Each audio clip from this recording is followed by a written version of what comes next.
talk more about Republicans in a moment. But let's look at Canada. Has anyone ever heard of Canada?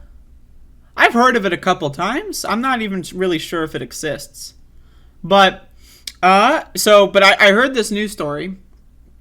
And so I went out to check this out, and I surfed the web, is what I really did.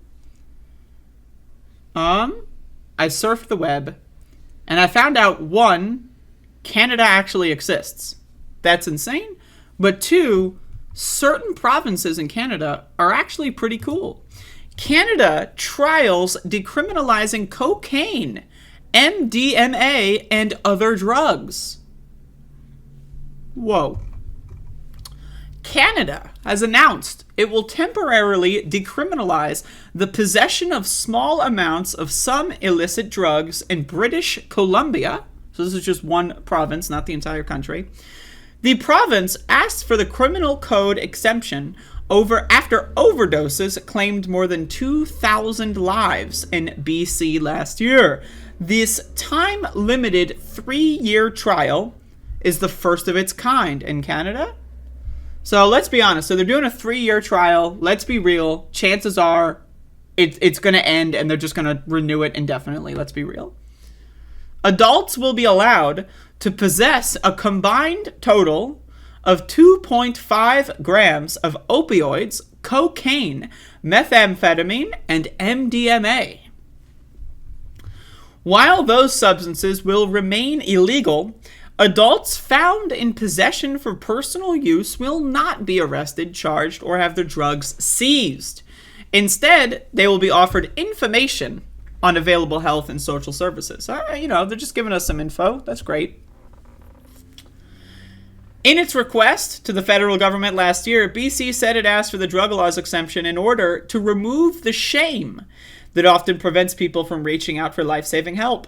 Federal Minister of Mental Health and Addictions, Carolyn Bennett, said on Tuesday that for too many years, the ideological opposition to harm reduction has cost lives. It's true. That's true. We are doing this to save lives, but also to give people using their drugs their dignity and choices. Vancouver Mayor Kennedy Stewart said the decision marks a fundamental rethinking of drug policy that favors health care over handcuffs. I agree.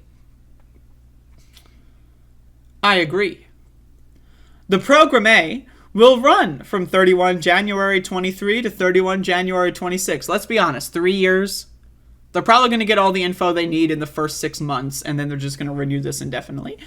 There are some exceptions to the scheme, which will not apply to primary and secondary school grounds, childcare facilities, airports, or members of Canada's military. All right. It's unfortunate. I mean, if you're going to spend your life, like literally, theoretically sacrificing your life to defend the country, and you're not allowed to try fucking MDMA, like really? But okay, whatever. BC declared the overdose crisis a public health emergency 5 years ago, and overdose deaths have since reached historic heights in the shadow of COVID-19 pandemic. Over 9,000 people have died of drug overdose in the province since 2016.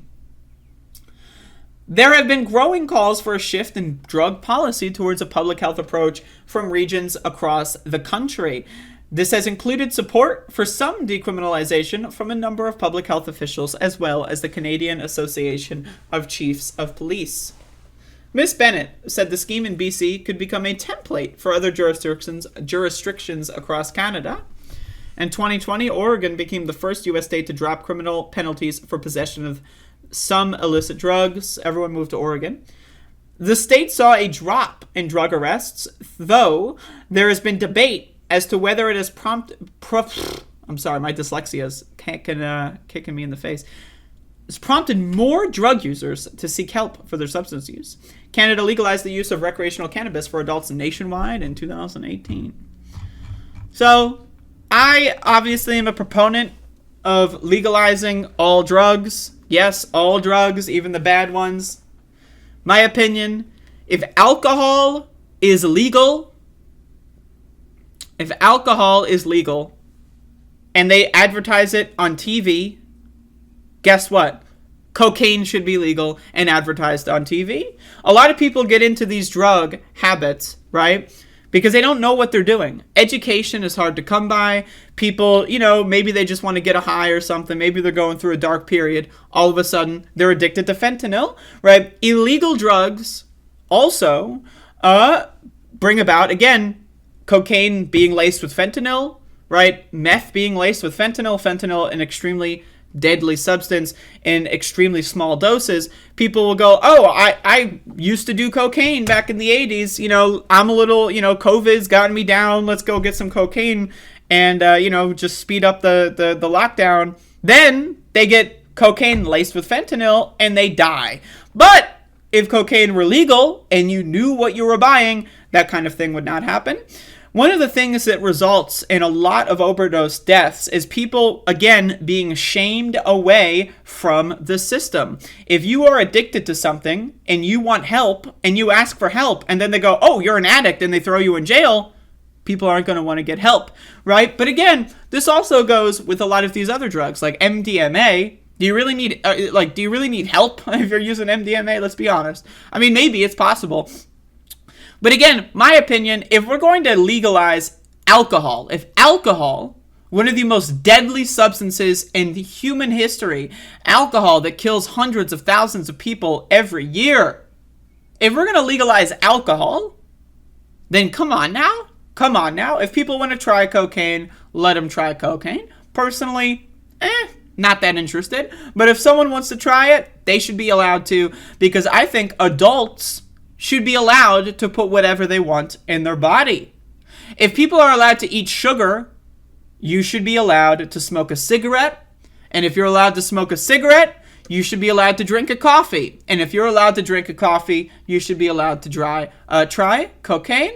So anyway, I'm in full support of this. This needs to happen all over the world. Drugs are a part of the human experience. We are adults.